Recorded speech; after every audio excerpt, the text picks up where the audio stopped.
I wanted to spend some time today talking about the Halo Season 1 Outcomes Report that published a couple days ago on the Halo Waypoint blog. I will post a link to it in the description below because it's a ton of stuff to read. You may find certain parts of it more interesting than me. I'm just going to do an overview of some of the things that I found most interesting. And a lot of it actually starts off in the first few paragraphs. Goes on to say that since the launch of Halo Infinite, we've been paying close attention to the community feedback addressing what we can do in a timely manner. Communicating with what we're working on as these closer look blogs, and prioritizing future content and features internally based on player input. And I gotta say that I don't know if that's true. There's a lot of things that at launch, even going prior to launch, back in the alpha and the beta and the slow build up for Halo Infinite when it went live, just didn't sit right with a lot of people. Weapon balance things that were glaringly obvious, gameplay mechanics that were broken, designs that needed work. Granted, some of these things should take longer than others, right? However, I am going to go out on a limb here and say that changing the damage of a weapon should be a relatively quick fix in terms of actually executing said fix. I would think you'd go into the code and you would say wherever the weapon value is, you could replace that number with another number, and that should at least make a change in the game. Now, is it configuration managed? Is it gone through quality control and play testing? Obviously not at that point. But the actual process of making a change, saying, hey, this is what we're doing, is simple to do. And Halo has really, really fallen behind the eight ball, in my opinion, on what they are calling a timely manner. Things that have been notoriously broken since the beginning remain broken now. And it seems like the design approach has shifted from this, even though this is the opening paragraph, which I disagree with. It seems the design approach has shifted away from this to instead punt everything to a massive overhaul of the game in the upcoming Season 2. Now, that is great news because I love Halo, and I want it fixed. And I want to see all these changes, and I want the game to be better because let's face it, if you're a Halo fan, it's all we got. There's not really much else to do. If you like playing Halo, this is Halo. So you're going to be on the roller coaster ride, whether you like it or not, whether you agree with the quality or the speed of said changes, it's going down. So it seems like they've kind of backed off from that approach, and they're going to instead do this massive Season 2 patch, which includes a litany of changes, new modes, maps, gameplay, weapon balancing, etc. And the thing I struggle with is this identity of Halo being a live service game, their words, not mine, versus a more traditional standalone title. I think what's happening is people have come to expect rapid changes. An exploit is found in Warzone. An exploit is found in Apex or in PUBG. It seems to me those communities can resolve the issue quickly. It seems that modes can be introduced quickly and taken away quickly. They don't always have to make sense. They definitely don't have to be balanced.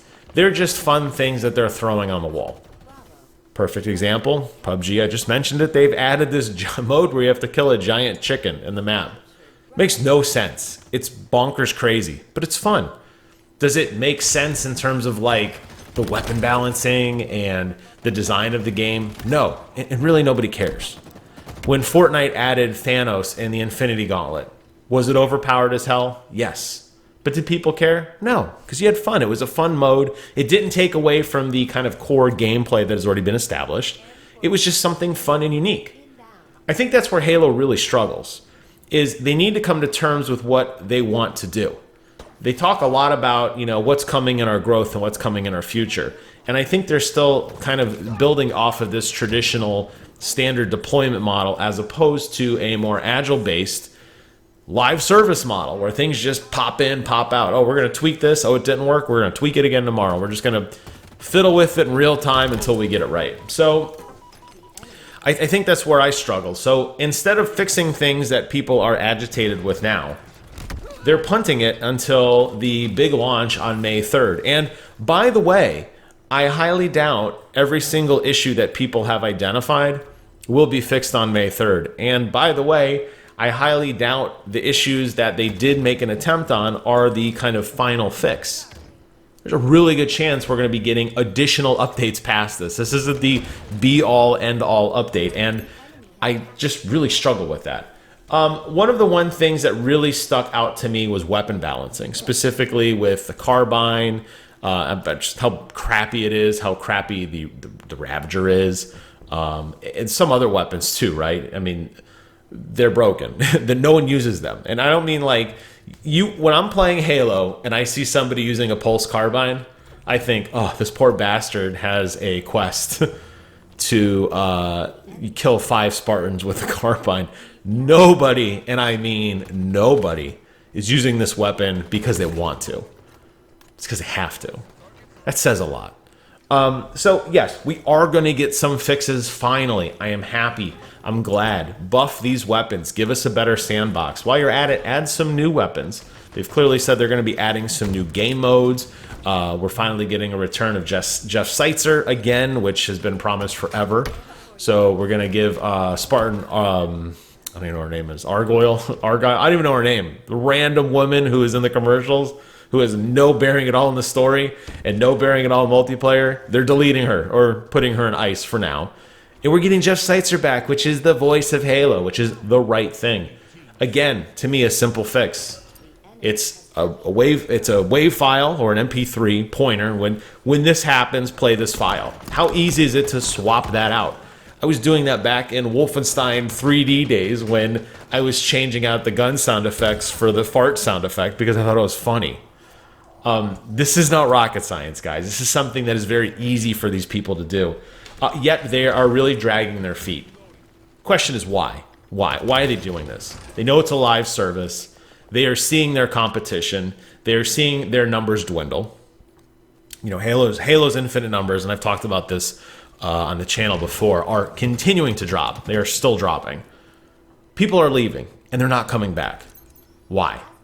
What can they do to fix it? Well, obviously, fix the game, right? It's good.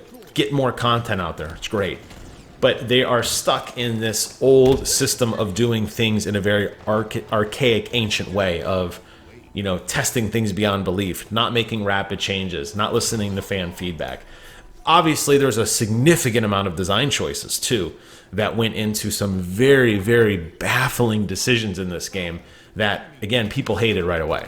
People looked at some of these things, some of these game modes, some of these, the challenge system, the store system, the Spartan customization, how things are locked behind specific cores, and were very frustrated, very vocally frustrated at launch. And now, just now, here we are, months and months and months later, which, by the way, in video game speak is eternity, considering the sheer litany of games, high quality games, by the way, that are constantly dropping and fighting for your attention. Halo is now finally like, okay, we've been patiently listening, and now we are ready to start fixing things that you have hated since the beginning of time. I am most personally interested in the new Big Team Battle Map. I think that's going to be a lot of fun. I'm glad we're starting to see some custom game work as well. I'm glad to see that they're working on some of the Spartan chatter, because I'm so tired of hearing the same like 1 or 2 voice lines over and over and over. I think that's important. I think they've obviously hit the low-hanging fruit, as I say, very quickly. Things that were just legitimately broken, the way the melee system worked, some of the rubber banding issues, some of the network stability issues, definitely on the PC side. There's no reason why this game should not be running very smoothly on most people's high-end gaming PCs, yet it is. Probably has a lot to do with the lack of a true full-screen mode, which they're not fixing yet, by the way. There's some other things too, tweaking the radar, making certain vehicles stronger, making certain vehicles weaker. And this is all wonderful, great stuff. I'm very happy. I think a lot of these changes, when Season 2 launches here in less than a month, will radically change the way Halo is played, in a good way. Obviously, there'll probably be some new metas that come out, People will probably find different ways to, I don't want to say exploit the system, but find different ways to really capitalize on the changes. And there might be some over-tuning. That's what I was saying earlier. They may make the new weapons too strong, and they may have to dial it back. Are they going to wait till season 3 to do it though? I sure hope not. I think that would be the best takeaway for me. Sure, you could read through this blog. It is massive. There are bullet points on accessibility and audio and visual and basically every single weapon, grenade types, vehicle types, map types, placement, matchmaking. Everything is in here under the sun. Significant amount of data to sift through. And I read it and I kind of thought about it and then I read it again. And that's why I wanted to record this. It's like, great. But we suffer from the same thing here as we do in the campaign. And that is the show, don't tell. In other words, just do it. Don't give me 70 pages to sift through, just reading nonsense of just, you know, the explanation of auto sprinting or, you know, a long discussion on the academy mode, the academy weapon drill and how they're changing the scoring system, or you know, how the radar is going to be like an extra meter in distance or whatever it is. Who cares? Just do it. Just do it already. Put it in the game. Quit talking about it. Just go. I think they're so focused on this commitment, this internal drive they have to this quote-unquote quality product. Really, really, really resonates with me as somebody who works in acquisition. Way too many cooks in the kitchen.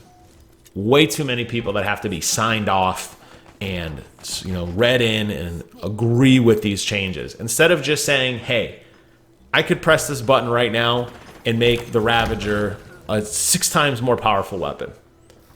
That can't happen in this universe. I don't know why.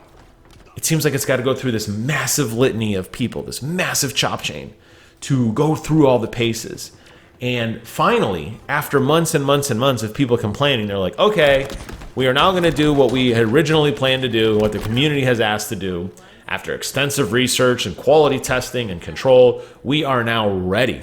And I think that's where they suffer. It's not this quick turnaround. So reading that first paragraph, talking about making the changes that they could in a timely manner, not true at all. I'm really, really excited for the future of Halo. I've always been excited for the future of Halo. Halo Infinite has not waned my excitement for Halo. It is still my favorite game franchise. I still play it quite a bit. But I'd play it quite a bit more, and I bet a lot of you guys would too, if they got off their butts and actually started making some positive changes. I want to hear from you guys in the comments below. Let me know your thoughts on Halo Infinite. Read that blog. I put a link, like I said, I put the link in the comment box below there. Check it out, read it, find the section you're interested in, and let me know what you guys think. That's it for today's video. Thank you all so much for watching. Take care of yourselves, and until next time, I will see you guys on the other side.